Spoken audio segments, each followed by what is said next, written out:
नमस्कार दोस्तों। सोनम और राजा की कहानी कभी कभी ऐसा लगता है कि पूरी तरीके से सुलझ गई है, फिर एक बयान आता है, एक सबूत मिलता है और लगता है कि कहानी एक बार फिर वहीं की वहीं खड़ी हो गई है, उलझ गई है। मेघालय पुलिस ने राजा रघुवंशी मर्डर केस में सीन रिक्रिएशन किया और सीन रिक्रिएशन करने के लिए पुलिस उस जगह पर पहुंची, सोनम और तमाम आरोपियों को अपने साथ लेकर, जिस जगह पर इस वारदात को अंजाम दिया गया था। अब उस जगह पर जब पुलिस पहुंचती है तो वहां पर यह शुरुआत होती है जहां पर स्कूटी पार्क की थी लोगों ने। उस जगह से लेकर और जो लोकेशन है जहां हत्या हुई वहां तक पूरे रास्ते पुलिस ये समझते हुए, ये पूछते हुए गई कि इन लोगों ने रास्ते में क्या कुछ किया था, किससे बात की थी, क्या बात की थी, और फिर पुलिस पहुंचती है उस लोकेशन पर। मेघालय पुलिस की तरफ से यह दावा भी किया गया है कि सोनम रघुवंशी ने अपना जुर्म कबूल किया है। सोनम ने यह कबूल कर लिया है कि उसने राजा की हत्या करवाई है और जिस वक्त हत्या हुई उस वक्त सोनम वहां पर मौजूद थी। लेकिन एक इसमें जो सबसे बड़ी बात निकलकर सामने आई है कि जिस वक्त सोनम राजा के साथ जा रही थी, जो वीडियो आपने देखा, जो यूट्यूबर देव सिंह के उस कैमरे में दर्ज हो गया, उसमें दिख रहा है कि सोनम और राजा, पहले सोनम आगे चल रही है, उसके हाथों में डंडा है, राजा के हाथों में पानी की बोतल है, दोनों आगे बढ़ रहे हैं। इसके अलावा एक और वीडियो सामने आया जिस वीडियो में ये तीनों आरोपी जो थे, विशाल, आनंद और इसके अलावा आकाश, ये तीनों भी उसमें नजर आते हैं। अब पुलिस जब उस लोकेशन पर पहुंचती है, सोनम से सवाल जवाब होते हैं, तो इस पूरी पूछताछ में, इस सीन रिक्रिएशन में यह पता चलता है कि दरअसल सोनम उस वक्त बेहद घबरा गई थी।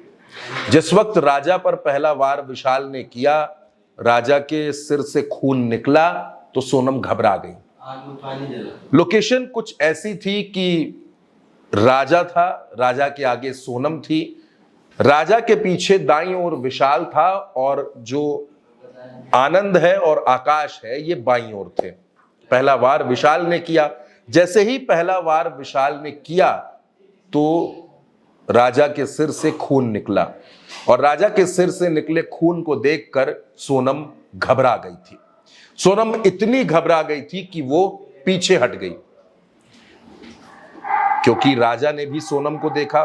पहले वार में राजा की मौत नहीं हुई थी। जो वार विशाल ने किया था वो वार तेज था, उस वार ने राजा को गिरा दिया था, लेकिन मौत नहीं हुई थी। और राजा सोनम को देख रहा था, सोनम भी राजा को देख रही थी, लेकिन खून देखने की वजह से सोनम घबरा गई थी और घबरा कर वो पीछे की तरफ भागी। तो विशाल, आनंद और आकाश ये तीनों आगे आए। विशाल ने पहला वार किया, इसके बाद आनंद ने दूसरा वार किया और फिर आकाश ने वार किया। आकाश का वार हालांकि हल्का था, क्योंकि पहले दो वार में ही राजा की मौत हो चुकी थी, राजा मर चुका था और ब्लड को देखकर, खून को देखकर सोनम घबरा रही थी। पुलिस ने जब सीन रिक्रिएशन किया तो वहां तमाम और भी बातों पर सोनम से और इन तीनों आरोपियों से सवाल जवाब किए गए। सीन रिक्रिएशन के वक्त वहां पर एसडीआरएफ भी मौजूद थी।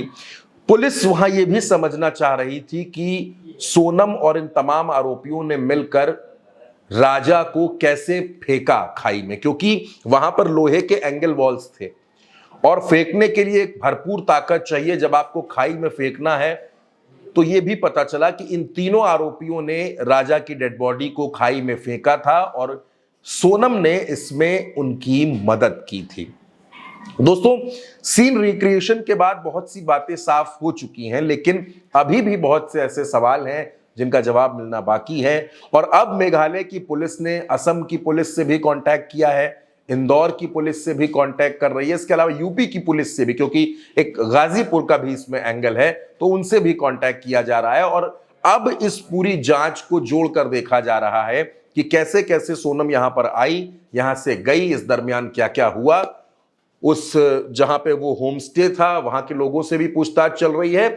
और दरअसल पुलिस अब ये सोच रही है कि जिस तरीके से अचानक एक बड़ा सबूत मिला पुलिस को, यूट्यूबर देव सिंह के कैमरे में ये लोग दर्ज हुए, तो क्या कोई ऐसा भी हो सकता है जिसके कैमरे में और भी कुछ दर्ज हुआ हो। उस वक्त वहां जो जो लोग पहुंचे थे, सुबह से लेकर शाम तक वहां जो जो लोग आए गए जो भी हलचल हुई, पुलिस उन लोगों को खंगालने में जुटी है। पुलिस ये समझना चाहती है कि उस दिन कहीं ऐसा तो नहीं कि किसी और के फोन में, किसी के कैमरे में कुछ दर्ज हुआ, या कोई ऐसा गवाह मिल जाए जिसने इनको ये करते हुए देखा हो, इस वारदात को अंजाम देते हुए देखा हो। यानी पुलिस की चोरी, पुलिस की जांच अब तमाम एंगल्स पर काम कर रही है। और लेकिन पुलिस की ये जो सीन रिक्रिएशन किया गया, इसमें एक बात खुलकर आ गई कि राजा का जिस वक्त मर्डर हो रहा था उस वक्त सोनम घबरा गई थी, सोनम को डर लगने लगा था, खून देखकर वो पीछे भाग गई थी। दोस्तों, ये अपने आप में एक अजीब तरीके का केस है और अभी भी इतना वक्त हो चुका है, लेकिन सोनम और राजा के इस केस पर पूरे देश की नजर है। हर कोई ये जानना चाहता है कि आखिर ये हुआ कैसे, ये हुआ क्यों, क्योंकि इसमें लव ट्रायंगल का भी इशू है, इसमें तंत्र साधना का भी इशू है। और अब एक और बात कही जा रही है कि सोनम के जो पिता हैं, सोनम के पिता कुछ वक्त पहले तक एक आटा चक्की चलाते थे। आटा चक्की चलाते चलाते वो प्लाईवुड कंपनी के मालिक बन गए। ये सब इतनी जल्दी कैसे हुआ? ये पैसा कहां से आया? क्या इसके पीछे हवाला का कनेक्शन है? क्या गोविंद जो सोनम का भाई है वो भी हवाला के कारोबार से जुड़ा हुआ है? इतना पैसा इस परिवार के पास कहां से आया? बहुत से पहलू हैं जिन पर अभी सवाल उठ रहे हैं, अभी जांच हो रही है।